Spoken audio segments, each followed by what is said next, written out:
Nagkakalimutan na naman sa ibang mga issue dahil napakalaking at dapat lang na busisiin ito dahil napakalagim ng pangyayari. Pero kanina iniisip ko, ang matindi talaga parang ang lumabas na pandemic na ito sa sa Estados Unidos sa US po, alam ba ninyo na there were 235 K-12 school shooting incidents in 2025 alone. Last year. Last year lang yan. Ngayon, kung ang hahanapin mo yung school shootings that resulted in injury or death, in 2024, there were 39. Oo. So, sabi ko yung total kaya, ilan kaya ang total? From 1966 through early 2025. Sa US yan. Sa US ito, 2,980 K-12 school shooting incidents. And even this, yung sharing of this information may be quite questionable, no? Pero ang pinupunto lang dito is ang dami nang nangyari sa states na K-12 school shootings, Meron pa ngang isa na 32 ang patay. Isang incident, isang school lang 'yon, So, where are we leading to? Ano mga pinatupad nila? Bibigyan namin kayo ni Rica ng ilang mga measures na meant to reduce the risk, not totally eliminate, reduce the risk of school shootings. Alam mo ba na may tinatawag sila doon, meron tayo dito na duck, cover, and hold. Meron sila doon na run, hide, fight. For shooting yan? Yes. Oo. For shooting incidents. O takbo ka muna, run, magtago ka. hide, fight. At kung wala ka ng choice, ganon? Oo. Ito, sample lang ito, ang dami nito Ito mga pinatupad sa US, no, na pwede rin nating kapulutan ng mga tips, lalo na ang mga security ng schools, DepEd and PNP, no? Ayan. Controlled entry points with locked doors during school hours.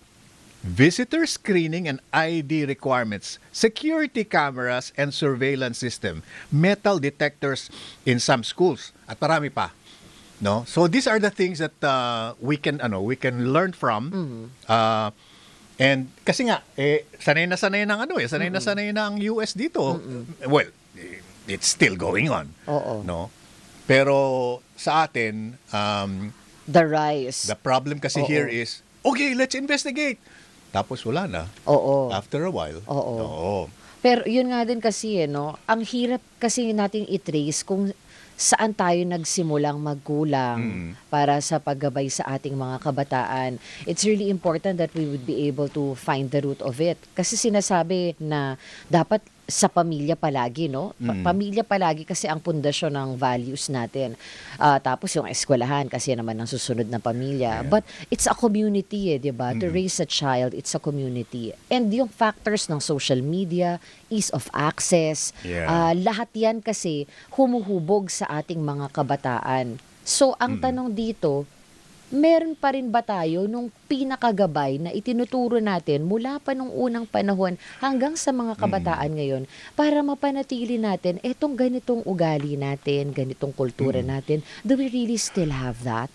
Kasi nawala yun Wala diba? na. And, parang na-normalize ang patayan, na-normalize ang violence. And it becomes more complicated dito sa Pilipinas because ang daming ang mga magulang ang nasa abroad. Oo. At doon sila naghahanap buhay. And we really can't blame them. Of course, Diba? because para din sa pamilya yon. But at what cost? Yes. Yun ang tanong. Social costs nga na tinatawag natin. Sige, puntahan na po muna natin ang mga ibang balita, headlines sa Balitapatan ngayong araw ng Martes, ika-23 ng Hunyo 2026. 40 basyo ng bala na recover sa pamamaril sa eskwelahan sa Tacloban. Baril na ginamit ng mga binatilyong suspect na karehistro sa isang pulis at security agency. Big time rollback sa presyo ng mga produktong petrolyo ipinatupad na. Bagyong Francisco lumakas bilang super typhoon habang kumikilo sa Philippine Sea. Signal number 1 nakataas sa ilang lugar sa Hilagang Luzon. Pamamaril sa loob ng eskwelahan sa Tacloban, pinaiimbestigahan sa Senado at Kamara. Panukalang ibaba ang age of criminal liability. Isinusulong din ng ilang senador. Dating Pangulong Duterte hindi na naman dadalo sa ikalawang status conference sa kinakaharap na kaso sa ICC. Barko ng China na nagtangkang lumapit sa Zambales, Pangasinan at Ilocos itinaboy ng Philippine Coast Guard. Sa labas ng bansa, Amerika at Iran nagkasundo sa roadmap para makabuo ng final peace agreement at matuldukan ng gyera sa Middle East. 13 patay, halos 70 sugatan sa pagsabog sa Barzan Local Gas Supply Facility sa loob ng Las Rafan Liquefied Natural Gas Complex sa Qatar. Yan ang ating mga headlines sa Balita Patan ngayong araw na ito. Samantala, standby Radyo Patrol in the meantime. Ang oras natin, 9:16, alas 9:16 ng umaga. Oras hatid sa inyo ng Department of Health.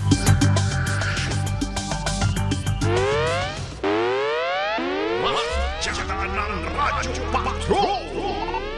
Archdiocese ng Palo, Leyte hinikayat ang refleksyon sa mga itinuturo sa kabataan matapos ang pamamaril sa eskwelahan sa Tacloban.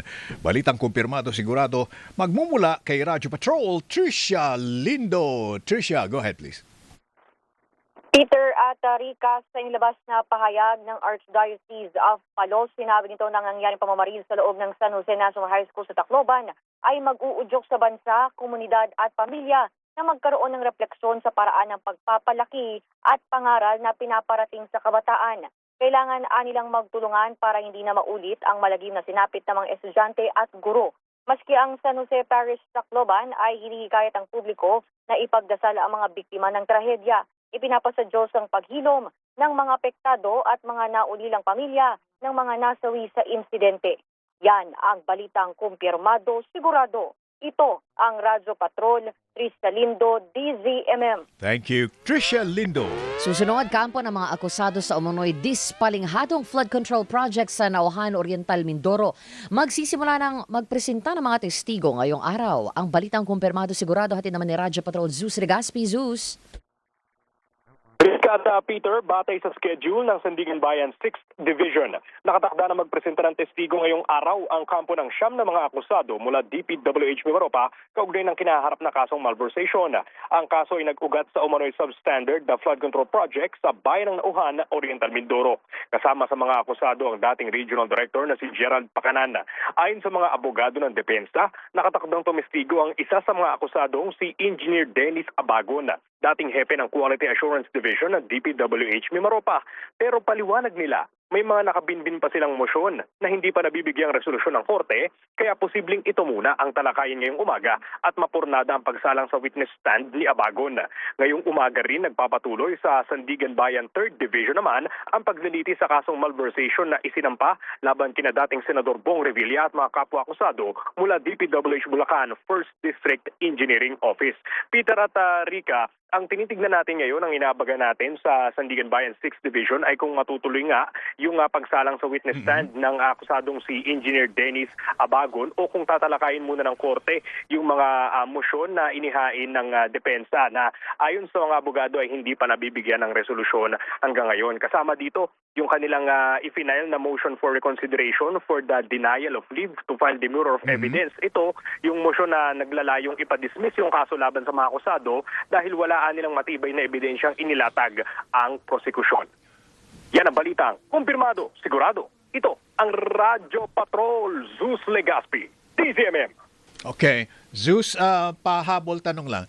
Sino sa mga tinatawag na big fish ang nakaschedule sa Sandigan Bayan either today or in the next few days? Pakiulit lamang ng tanong, Peter. Okay. Medyo bumigay lamang yung signal. Sino sa mga malalaking personalidad na merong mga kinakaharap na kaso ngayon ang nakaschedule na umapir sa Sandigan Bayan either today or in the next few days? Yung nakaschedule na humarap sa Sandigan Bayan, Peter, ngayong araw ay yung mga akusado mula DPWH Mimaropa. Kabilang nga dyan yung dapat natin testigo Aabangan natin kung matutuloy ito yung pagtestigo ni Engineer Dennis Abagon, isa sa mga akusado mula DPWH Mimaropa. Doon naman sa 3rd Division, may waiver kasi yung isa sa mga pangunahing akusado, si dating Senador Bong Revilla, kaya wala siya ngayon dito sa korte.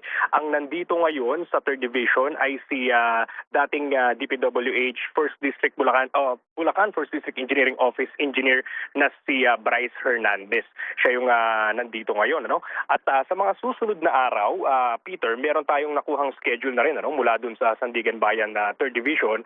Ang inaasahan sa July 7 ay yung mga contractor na nabanggit ni dating District Engineer Henry Alcantara. Pero sa ngayon, Peter at Rica, yan muna yung mga pangalan na naibigay sa atin at titignan pa kung yung line-up ng mga tetestigo sa paglilitis. Parehas yan sa Sandigan Bayan 6th Division at Sandigan Bayan 3rd Division. Okay, very good. Maraming salamat. Zeus Legaspi live. Basta't may nangyari, nakareport agad sa DZMM Radyo Patrol sa East 30. Bago natin kausapin ang ating unang panauhin, dagdagan ko lang, Rica, yung inumpisahan natin na yung mga measures na pinapatupad Sa US. sa US to reduce the risk of school shootings. Metal detectors in some schools. Meron yung tinatawag na walk-in metal detector. Pero mahal yan eh. Hindi Mahal, naman natin maaari, afford. pero baka Oo. naman meron ng mura-mura ngayon. School resource officers who are police officers assigned to campuses.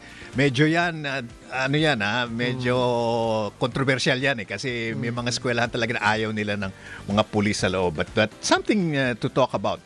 Panic buttons and emergency notification system. Ayan. Active shooter drills for students and staff. Yan Yan. pwede natin gawin yan. Oo. Ito Oo. pa. Standardized lockdown procedures.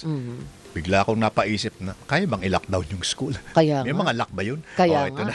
Sige, puntahan muna natin yung isa pang nakapanlulumong balita at pangyayari sa ating bansa. Yung 7.8 magnitude na earthquake. Ang pag-uusapan natin sa tulong ng satellite data na-identify daw yung mga landslide areas at inilabas na ito ng PhilSA mismo. So, yung they can identify yung damaged areas, monitor changes to coastline, and track signs of recovery. Malaman nga natin mula sa ating subject matter expert, ang Director 4 po ng Space Information Infrastructure Bureau, the Philippine Space Agency o PhilSA, si Dr. Mark Edwin Tupas. Dr. Tupas, good morning po. Si Peter Atrica dito sa Balitapatan. Hello, good morning Peter and Rica and sa lahat po ng inyong tagapakinig. Magandang umaga po. Good morning, Dr. Mark. Thank you. Thank you and welcome to the program, sir. So, Dr. Tupas, with the help of satellite, ano po yung mga benepisyong makukuha natin? Is it tracking kung ano yung mga naging landslides o tracking those areas na magiging prone to landslide because of the 7.8 magnitude na lindol? Kay Peter, maganda po yung tanong ninyo at magandang pangunang tanong ito, no? So yung nakikita po natin sa landslide, yung sa ating images, sa satellite images, yung actual na nangyari. Hindi po tayo gumagawa ng risk maps. Iba pong ahensya ng gobyerno po natin ang gumagawa nitong mga risk maps. But yung amin pong pinamigay po sa ating mga kababayan ay yung ating mga mapa na nakita kung saan nandoon yung ating mga landslides. Yun. Okay. So, in other words, parang ito yung report kung ano yung mga lugar na naka-experience ng landslide. Tama po ba, Doctor? Yes po, tama po. Ito po yung mga areas kung saan nakita natin using our satellite imagery, kung saan nawalan ng vegetation or nawala yung ating mga puno, nawala yung konting shrubbery. Yeah. And in the end, nakita po namin na naging bare soil na siya. And ito po yung ginagamit namin na indicator na meron pong landslide na nangyari dun sa lugar. Okay. So when it comes to talks about recovery and relief, yung paghanap natin, recovery nga, no? Ano ba tawag doon? Search and recovery. Yun, you got me. Search and recovery efforts natin for those affected kasi may mga hinahanap pa rin tayo. Gaano kalaki ang maitutulong nitong mga ganitong klase ng mga data? Malaki po ang maituturong ng mga satellite images kagaya po ng ganito.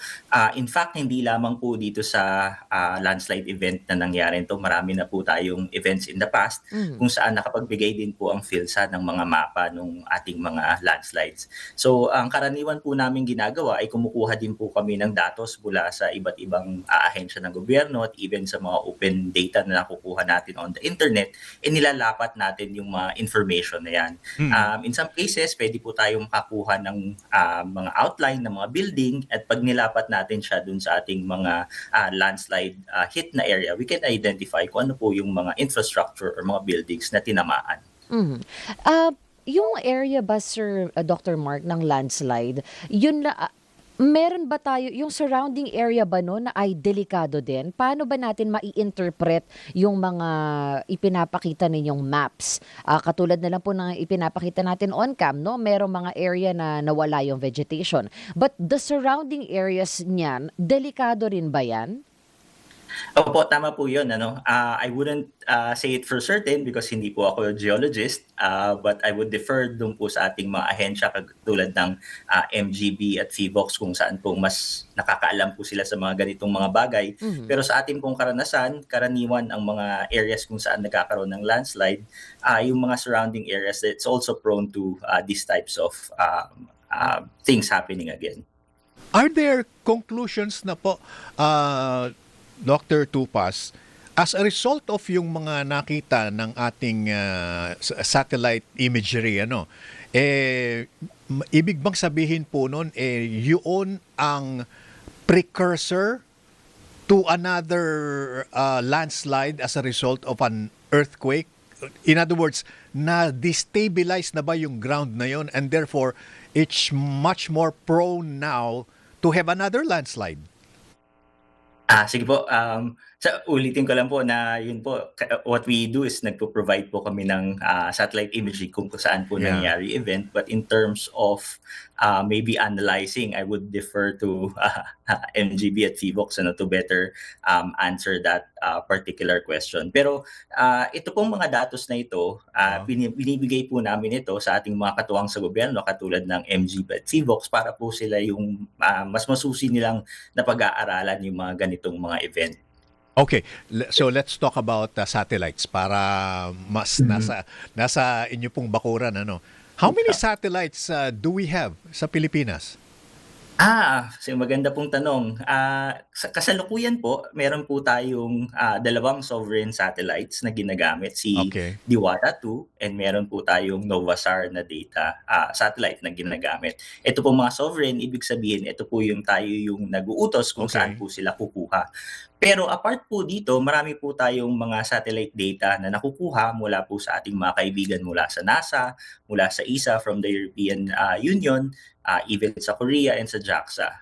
Meron po silang mga binibigay sa ating mga datos. Yung iba dito freely accessible over the internet and ito po yung ginagamit natin to do these types of analysis. How many, what percentage po ba ang idinidevote ng dalawang satellites na yon for purposes of PhilSA studies? Sa ngayon po, itong mga satellites na to, obviously we try to make use tuwing dumadaan sila, as long as it's capable of taking images. Yung lahat po ng datos na nakukuha po nila, we try to make sensible maps out of this. So hindi lamang po for disaster risk reduction, ginagamit din namin sila for maybe agricultural mapping, even for environmental monitoring and such. So we try to make the most out of every image that we get from our own satellites. Recently, sir, dahil dun sa nangyaring malakas na lindol, nakita natin na nagkaroon ng coastline, yung pag-angat ng coastline doon sa may coastal uplift. Coastal uplift. Nakita din po ito, na-track din po ba ito natin sa satellite natin? Yes po. So, bukod po dito sa mga landslide maps na amin pong, pinamigay, meron din po tayong na-generate na mga damage maps dun po sa area ng Gensan, as well as nakagawa din po tayo nung coastal uplift na mapping na ginawa po natin using the same, satellite, data po. Mhm. Yung satellite data po na ginamit po natin in this particular case, ito po yung Sentinel-2 na nanggaling dun sa European Space Agency. Mhm. Yung damage maps na inyong binigay, malaking tulong yan para dun sa rescue efforts natin, no? Especially for the hard-hit areas. Every kailan kayo nagpo-provide ng new data for our recovery personnel? Sige po, maganda pong tanong ano. Kasi yung mga satellites naman po natin and even po yung mga satellites na ating, hinihiram or ginagamit galing po sa ibang, mga bansa, hindi naman po sila nakatutok 24/7 sa ating, mga area 'no. So karaniwan ang mga satellites po na ito meron silang mga revisit time o bumabalik-balik sila. Yung iba tuwing 6 na araw, yung iba tuwing, 12 days. So, sa amin po sa PhilSat tuwing merong pagkakataon na makagawa tayo ng mapa na makakatulong sa ating mga kababayan, we try to do it po.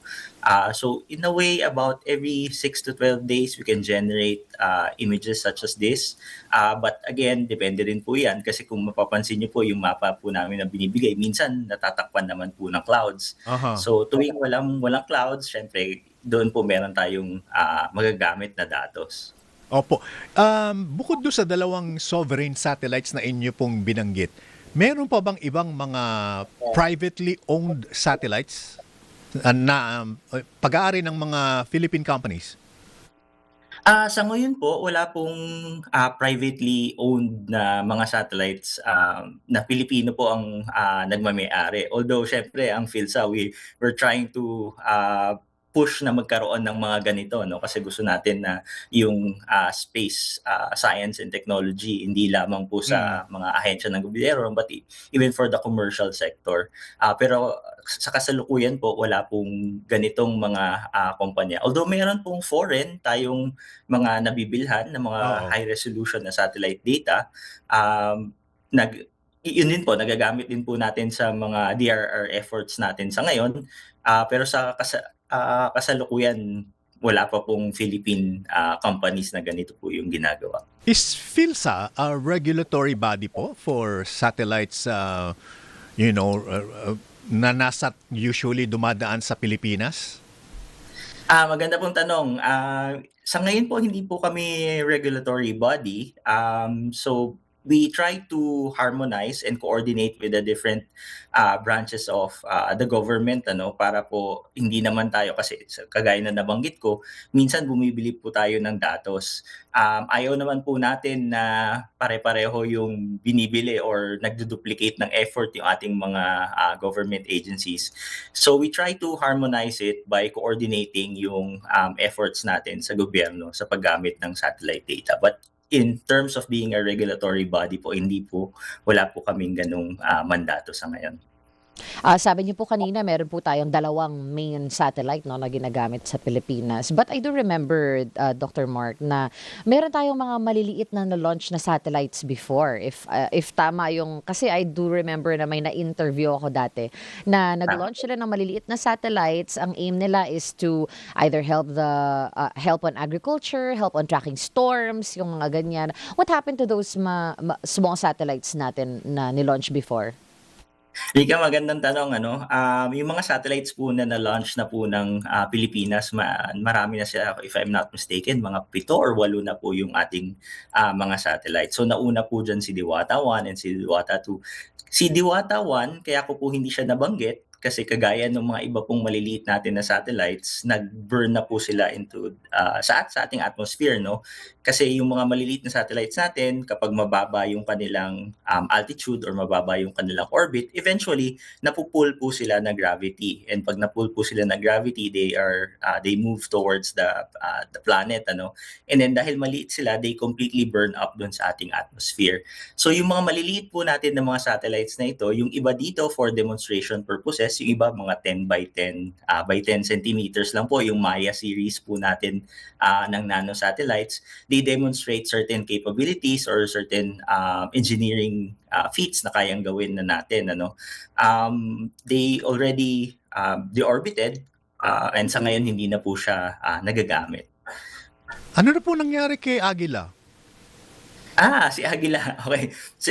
Siguro si Agila, hindi ko po alam kung sino na pong nakakaalala kay Agila, pero siguro na katulad ko na may mga puting buhok na maalala pa. No?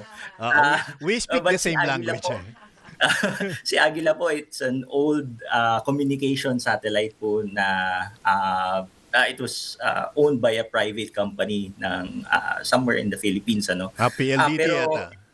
Apo. Pero ang pagkakaalam ko po, ito po ay binenta na nila. So hindi na po Pilipinas ang nagmamay-ari nitong satellite na to. Oo. Kasi yun ang kauna-unahan yata, Rika, na ni-launch Talaga. mula sa Pilipinas. Oh, ang, diba? Agila. Oo. Diba? So, meron ka ng Diwata. Oo, May may aga. Magkakaroon tayo ng may kapre na rin dyan. Iba-iba na mga pangalan na rin. May Maya nga tayo narinig kanina. So kasi kaya ako very interested dito, Dr. Tupas, ano. Ang balita ko, daan-daan yata ang satellites ni Elon Musk eh. Tama po. So yung kay Elon Tayo Musk dalawa. naman po. Opo, dalawa lang po. Tama po kayo, no? Nasa hundreds na po yung mga satellites ni Elon Musk. Yung mga satellites po na nabanggit ko kanina, si Diwata 1, Diwata 2, ito po mga Earth observation satellites. Ang target po nito ay makakuha ng mga images or mga pictures ng ating surface of the Earth, in particular ng Pilipinas. Ano? Yung kay Elon Musk naman po, ito ay mga satellites that provide internet. Kagaya po na nabanggit nyo, si Agila din, it's also a telecommunication satellite. So yung mga iba't ibang satellite, marami din po silang iba't ibang gamit or iba't ibang objective. Opo. Yung ano to? Yung kumpanya ni Elon Musk na SpaceX, Rika, Oo nga, naku. naglista, di ba? Oo. So now, officially, si Elon Musk ang first Trillionaire. trillionaire Oo nga. Hi, Daddy. in the world. Nako. Kasi naman to si Elon gagamit. Grabe I-donate mo, naman. Elon, dito sa Pilipinas, yung ilan mong data. Kasi Oo nga. gusto din natin madagdagan yung kakayanan ng PhilSA, di ba? Katulad na lang din nung naisip ko nga kanina, Dr. Mark, nung nagkikwentuhan tayo. Sa mga movies, nakikita natin sa satellite, 'di ba, yung mga nag-crack na mga lupa, 'di ba? May mga nakita ba tayo sa lakas nitong last earthquake natin na baka may fissures sa mga previously wala namang problemang areas before? Sige po. So yun po, no?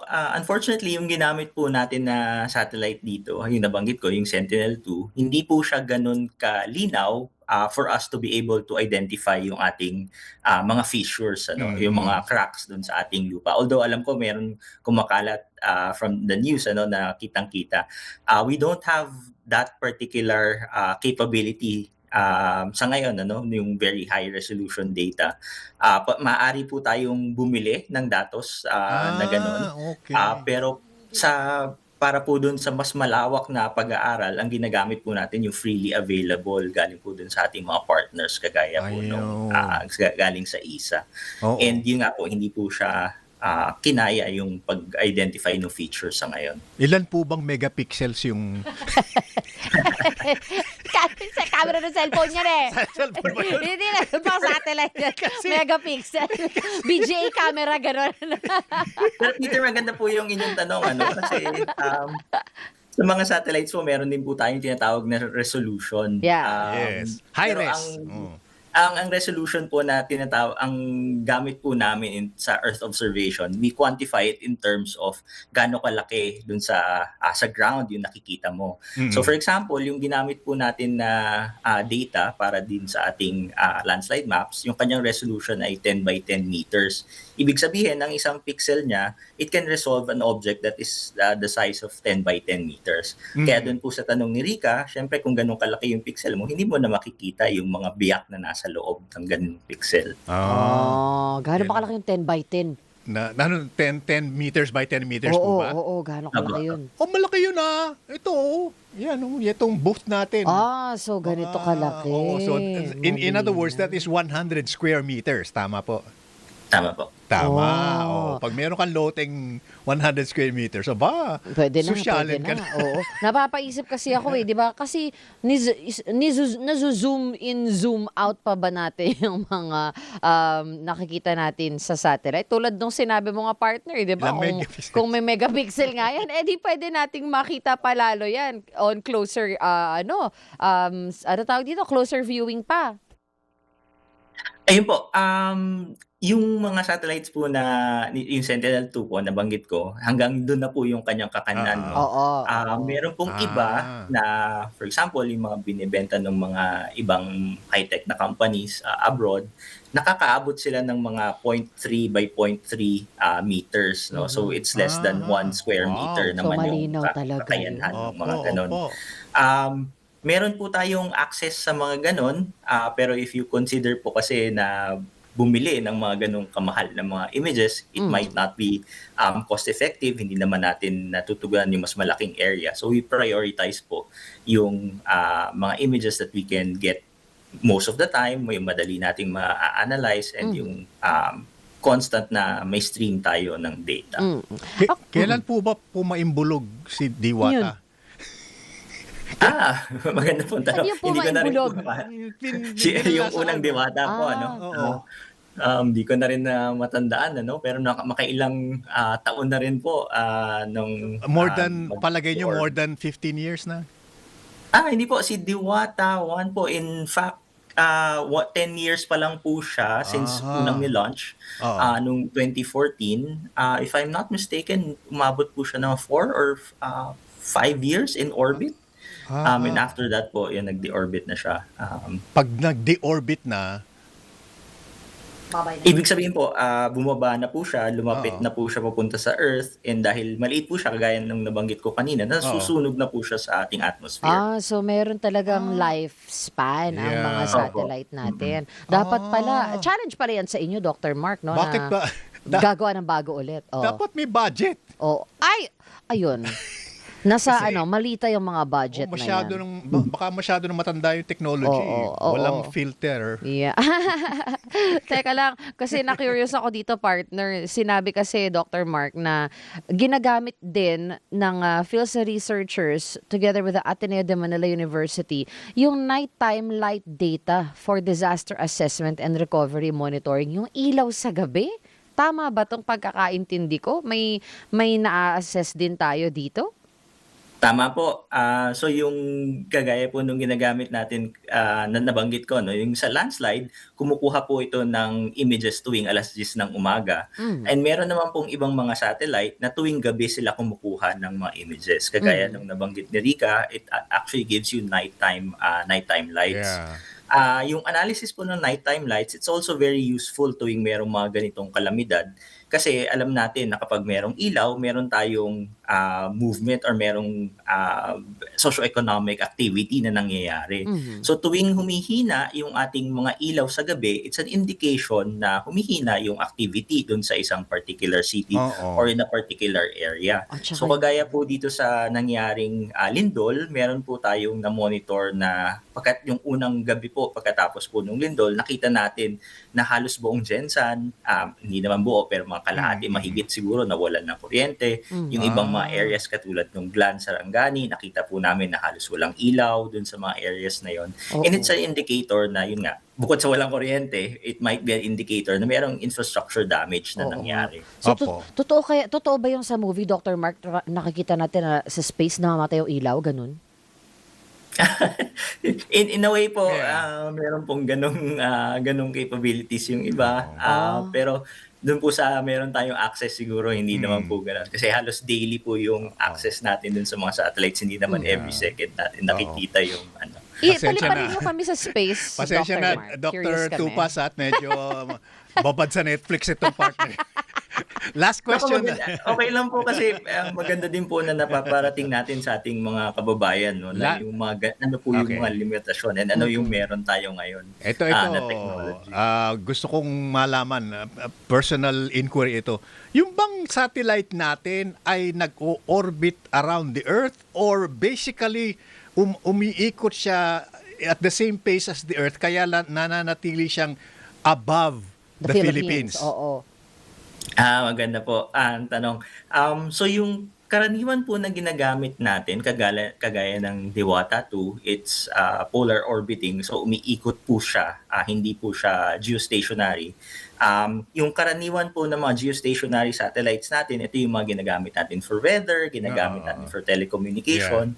Pero ang kadalasan po natin ginagamit for Earth observation or yung kumukuha ng mga picture, ito po yung mga umiikot sa ating mundo, no? So nag-orbit Ayun. around the Earth. Opo. Nako, hindi naman po sa nagmamagaling, pero I think it's really time for the Philippines to have another 2 or 3 more satellites. Kasi kung yung si Diwata nga, medyo bumababa na.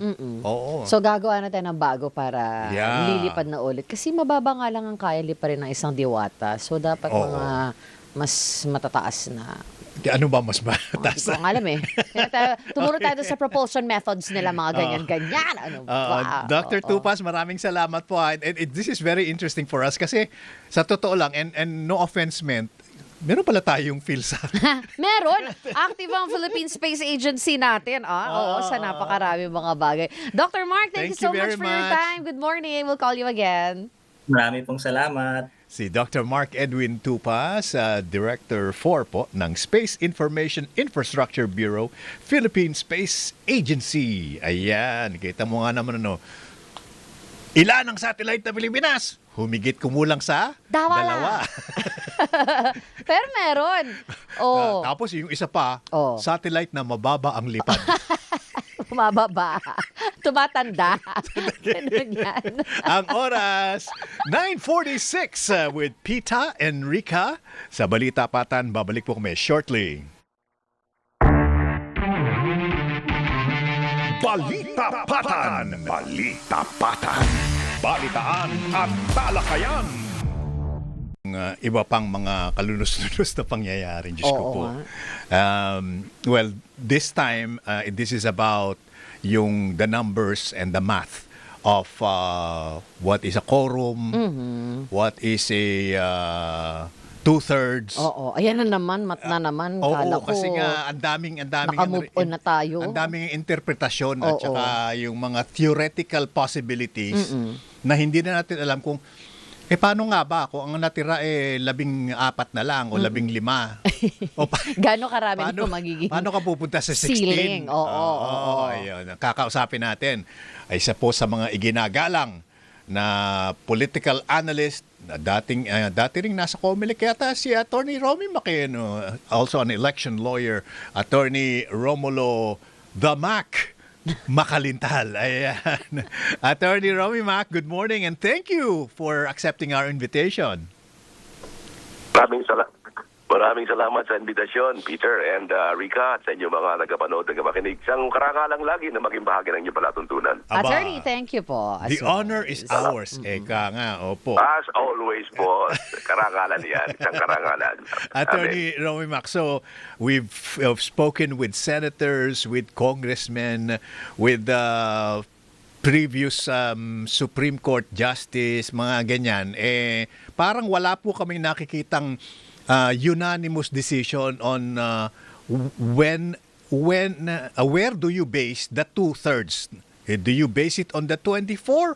Or kung ilan lang yung active na senador in this case of an impeachment trial, conviction or acquittal? Napakaliwanag naman kasi ng provision ng ating saligang batas. 2/3 of all the members of the Senate. Kaya pag sinabing 2/3 of all the members, sinasabi natin nga ay 16, At ayan ay hindi po pwedeng mabago sa ngayon, Okay. At ayan ay hindi pwedeng pag-usapan o maging bahagi ng isang compromise agreement among the defense and the prosecution panel. Yan ay base sa aking experience diyan at saka base sa aking pagbabasa rin, hindi yan bahagi ng pre-trial conference. Hindi yan pwedeng maging bahagi ng pagtatalo nila during the pre-trial stage. Napakaaga pa para pagtalunan yan.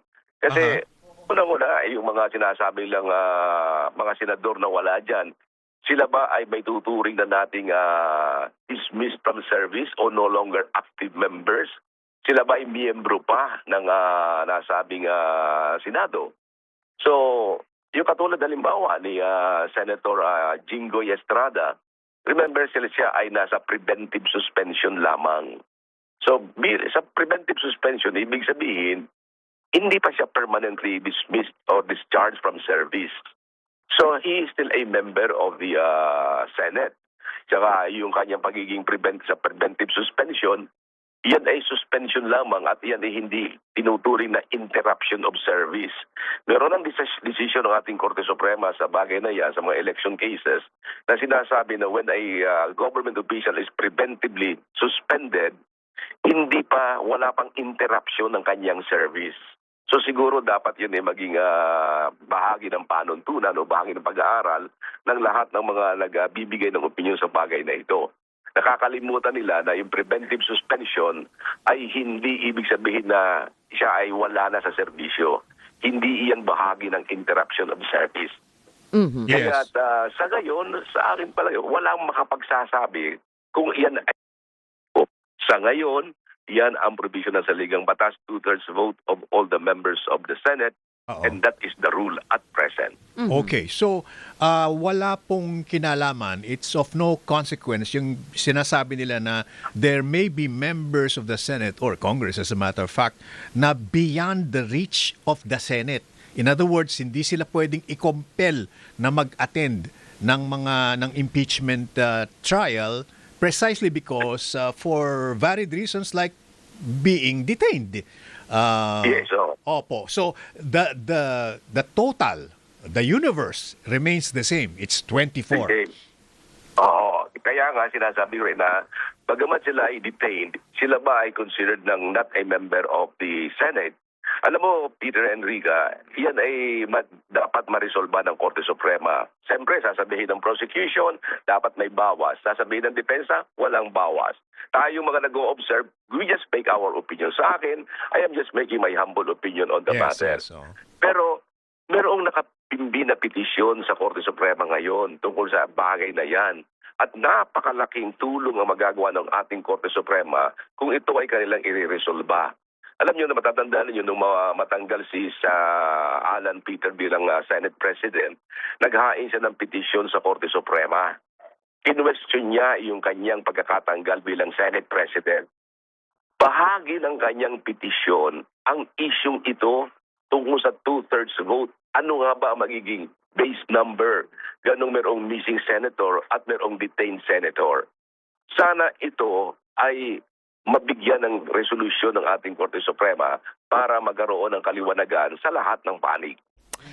Dito nga rin po ako nalilito, Attorney Romy Macno, dahil even kay Kong Jervil Luistro, sinabi rin niya na, at hindi lang po siya, no, marami na rin kami na interview ang nagsabi na kailangan muna magkaroon ng conviction of 16 bago iangat sa Korte Suprema, even the question of gaano ba talaga karami yung dapat bumoto. Pero kung kulang nga po, kunyari, physically ang buboto and we cannot really attain a number of 16, how can we even have that conviction?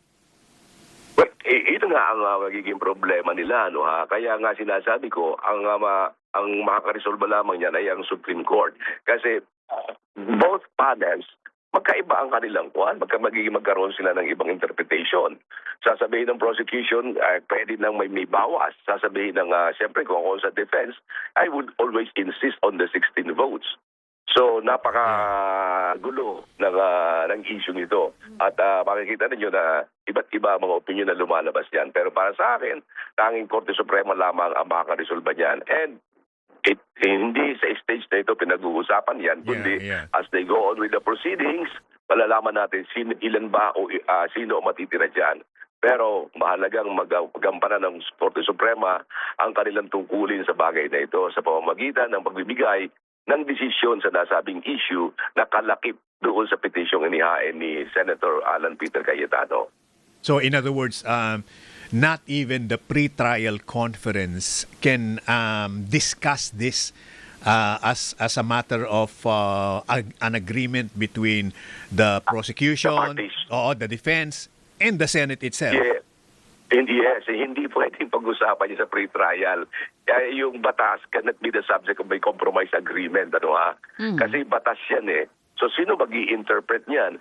syempre sa pre-trial, magkakagulo talaga sila, mag-aaway sila dyan. Kasi walang pwedeng gumawa ng decision. Even the clerk of court, even yung presiding officer, hindi siya pwedeng mag-decision, ito, kailangan bawasan natin ang threshold. Hindi po pwede. No one, no party could make a specific ruling kung sila na magiging threshold. Because both parties will have different opinions, different arguments on this issue. But attorney, hindi po ba overreach ito sa Supreme Court considering that the impeachment process is a special power ng legislative branch ng Senate? Hindi naman, dahil it involves a question of law. It involves an issue to interpret the law. Kaya dito papasok yung kahalagahan ng desisyon ng ating Korte Suprema. Kaya nga doon sa petition ni Senator Alan Peter Cayetano, this issue was raised. Maliwanag na sinabi niya doon sa kanyang petition na papaano na magiging threshold. Ito ba ay two-thirds of all the members, two-thirds of those who are not without not within the coercive power of the Senate? O papaano? So hanggang ngayon, lahat tayo ay on a suspended animation. Ano nga ba ang mangyayari sa bagay na ito? Hindi po ba ang Senate as a trial court ang magde-decide nito within themselves? Hindi po pwedeng mag-decide ang Senate. Kasi mayroong batas eh. Kaya pareho sila magkakaroon ng issue. Ngayon, kung sakaling halimbawa gumawa ng desisyon ng Senado sa bagay na yan, any person affected by the said ruling would always raise the issue before the Supreme Court. And only there and then can we know kung ano talaga ang magiging ruling. Pwede talagang pag-usapan pag maging bahagi yan, pero pagka magkakaroon ng mga decision, pero any deviation from the rule ay talagang magkakaroon ng effect yan para ito ay magkaroon ng issue na may padala sa ating Korte Suprema. Ayun. There was a recent survey po, Attorney Romy Mac, na ang lumalabas maraming naniniwala na baka hindi talaga maging basihan ang mga ebidensyang ipepresent sa impeachment trial on the way the senators will vote. And I'd like for you to comment on that, please. Well, talagang yun naman ang mga senador naman ay alam naman natin na political, more of a political rather than legal itong labanang ito dyan sa impeachment trial. Kaya hindi yan sa dami ng ebidensya na ihaharap, kundi kung paano talaga yung political inclination ng ilang mga senador. Kaya hindi natin malalaman kung ano talaga magiging position ng bawat senator dyan. Marami dyan, o yung mga siyempre panig kay Sara, they would vote on the basis ng kailang paniniwala, pero hindi basis sa legal talaga. Kaya kung halimbawa hindi nagkaroon ng conviction, well, kahit hindi naman pwedeng i-appeal sa Korte Suprema, maliban na lamang kung mali ang interpretasyon ng threshold number na dapat na maging basis to convict or to acquit. So let's talk about the mathematical possibility, Attorney Romy Mac, that being the case na mukhang hindi magiging ebidensya talaga yung magdidikta sa botohan. Ang majority ngayon ay may 13. They need 3 more to get to that two-thirds number. Okay, kaya kailangan. Meron kayang makukuha pang 3, considering na marami sa kanila ang nagsasabi na kahit na balatan niyo ako. Di ako lilipat. Ang kulay Dito ko. lang ako. Ang kulay ko ay ganun eh. Peter, diyan mo makikita ngayon na hindi legal ang pinag-uusapan, di ba? Kita mo, hindi pa man wala pa bang ebidensya lumalabas. Hindi pa ba nagsisimula ang trial yung mga nagsasabi ng kahit balatan mo ako, hindi ako lilipat. So, ibig sabihin, made up na ang mind nila. Pero na silang prejudgment on how they're going to vote. At siyempre, kilala naman natin yung mga tao yan. From the prosecution and from the defense, alam natin kung sino yung mga senador na palig sa ganitong side at palig sa iba kabilang side. Yung mga actuations nila, makikita mo naman. So, dyan natin makikita ngayon na talagang ito is more of political rather than legal. Kasi hindi pa man nagsisimula ang trial, ay alam na natin halos kung saan pupunta ang boto ng bawat senador o ng ilan sa kanila. So po, it's next to impossible to get 16. I mean, for the now ruling majority to get an extra 3 to make it 16. Sa akin naman, as the trial goes on, baka naman yung tatlo, yung magic 3 na yan, baka makonvince din sila kung sakaling talagang malakas ang ebidensyang ihaharap ng prosecution. Nagtataka lamang ako na napakadami ng dokumento. Siguro pamili na lamang sila ng talagang malalakas na dokumento that will appeal to the 3 others or additional senators and that will appeal to the people. Yeah. Kasi malaking epekto kung ang tao, kung mararamdaman nila kung ano ang magiging damdamin ng taong bayan Correct. kung sakaling lumabas ang mga ebidensyang ito. Kasi kung lumabas ang malalakas na ebidensya at ang taong bayan ay nakita nilang suportado mga ebidensyang yan, baka makumpinsi sila. Pero kung mahina ang ebidensya naman, baka yung ibang mga senador na yan, hindi rin sila maniwala na sila lilipat. Unless na maramdaman nila na nanganganib ka sa 2028, boy. Yes, yun ang Diba? tama, that's the right word. Kung maramdaman nila nanganganib sila, doon natin makikita na ay napakalakas naman pala ng ebidensya. Magagalit sa akin ng taong bayan syempre. kung hindi ako boto ng ayon sa ebidensya. Wag na natin pag-usapan yung konsyensya nyo. Ako? Butuhan na lang. Missing yan. Nasa lost and hindi mo pa mapafind yung konsensya na yan. Basta God knows. Who does? Who does not God knows. Who does not pay? Oh, jeep lang pala ito. Attorney Romy Mac, maraming salamat po ha. What a very interesting discussion. Yes, kaya sinasabi ko lagi, yung siguro ba dapat matandaan lang yung sinasabi kong preventive suspension. Remember na si Jinggoy on a preventive suspension. And there might be several or other senators who might be similarly situated. Tandaan nila na yung preventive suspension is not an interruption of service. In other words, kung preventively suspended ka pa lamang, hindi ka pa tanggal sa serbisyo. Katunayan, hindi binibilang yan. Sa mga term of office, di ba, yung mga term of office na nakakatatlong taon na nakakatatlong term na sa services, kahit na nagkaroon ng preventive suspension, hindi yun daan para sabihin na interrupt ang kanyang service. Si Laila de Lima, hindi nga nagkaroon ng preventive suspension. Hindi pinasali. Hindi pinasali, no? Depende talaga yan sa magiging takbo ng Senate trial. And it's a very, very interesting na makita natin kung ano pa yung mga ibang mga dynamics niyan. And it's very interesting to have a discussion on the matter as the trial goes on. At may paliwanag sa taong bayan, paano nga ba nangyayari ito? Napakaganda ng program ninyo kasi ang taong bayan naliliwanagan nila ang both sides of the coin. So asahan ka namin yan, Maraming salamat, Attorney Romy Mac. Yes, isang malaking karangalan na maging bahagi lagi ng palatuntunan ninyo at makapagbigay ng liwanag sa both sides. Kailangan lagi ako, ang sa akin ay I'm only an independent observer. Wala akong sinasabing kay ganito ako kung ginoon, kundi kung ano lamang talaga yung maganda natin maipaliwanag sa taong bayan sa bagay na ito. At matalas na matalas po ang inyong mga paliwanag. Romy Mac the Knife, ganun. Ay, salamat naman. Salamat. Attorney Romy Mac. Thank you, sir. Salamat sa inyong dalawa. Magandang umaga at pagpalain tayo ng pong may kapal. Salamat. Thank you. Okay. Oh. Wala namang magre-reklamo kasi kung mag-overtime kami. Dahil Tayo din yung kami din yung papalit eh. Alas 10:05. Tabayan. Susunod Shortly. na.